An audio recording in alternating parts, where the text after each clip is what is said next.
मेरे प्रिय भक्तों, आज मैं आप लोगों को बताना चाहता हूँ कि महाभारत के युद्ध में कुछ ऐसे पात्र थे जो पूजनीय थे, लेकिन उनके पुत्र ऐसे थे जिन्होंने इतने घृणित कार्य किए थे जिन्हें बयां करने में भी लज्जा आती है। और इसी वजह से वो धार्मिक पुत्र होने के नाते भी उन्हें लोग हमेशा निंदा की दृष्टि से देखते हैं। साथियों, आप लोगों ने नाम सुना होगा अश्वत्थामा का।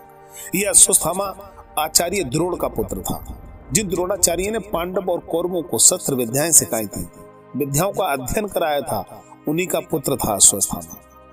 कुरुक्षेत्र के मैदान में जब पांडव और कौरवों के बीच में युद्ध हो रहा था, उस समय अश्वत्थामा दुर्योधन का साथ दे रहा था, कौरवों के पक्ष में युद्ध कर रहा था। लेकिन साथियों, मैं आप लोगों को बताना चाहता हूं, कुरुक्षेत्र के युद्ध में 18वें दिन जब दुर्योधन मरणासन पड़ा हुआ था मैदान में, उस समय अश्वत्थामा पहुंचा और दुर्योधन के कहने के अनुसार दुर्योधन को खुश करने के उद्देश्य से पांडवों के तंबू में पहुंच गया था, जहां उनके टेंट लगे हुए थे, उनका वध करने के उद्देश्य से। लेकिन अश्वत्थामा ने पांडवों के पुत्र यानी द्रौपदी के जो 5 पुत्र थे, उन बच्चों के सोते हुए सर कलम कर दिए थे। उन बच्चों के 5 सर लाकर के दुर्योधन को दिखाए थे, कहा था, देखो मैंने तुम्हारे दुश्मनों का वध कर दिया है। मैंने आपसे पहले ही कहा था मुझे सेनापति बना दो, ये युद्ध मैं आज ही समाप्त कर दूं। देखो ये पांडवों के सर ले आया हूं।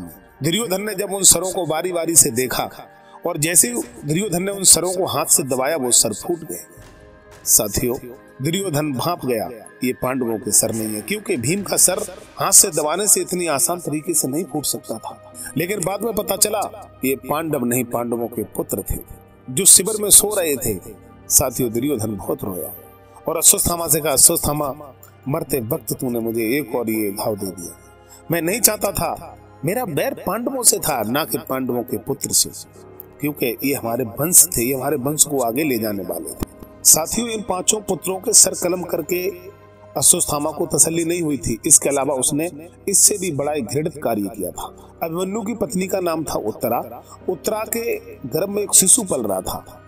इस अश्वत्थामा ने पांडवों का वंश खत्म करने के लिए, जिससे पांडवों का वंश समाप्त हो जाए, इस उद्देश्य से उत्तरा के गर्भ में ब्रह्मास्त्र चला दिया था, जिससे पांडवों का वंश आगे ना चल सके और इसके उदर में जो शिशु पल रहा है वो खत्म हो जाए। लेकिन नारायण भगवान ने कृष्ण रूप में जो पांडवों की सहायता कर रहे थे, भगवान कृष्ण ने उदर में रक्षा की थी, इसलिए उत्तरा के पुत्र और अभिमन्यु के पुत्र का नाम परीक्षित पड़ा था।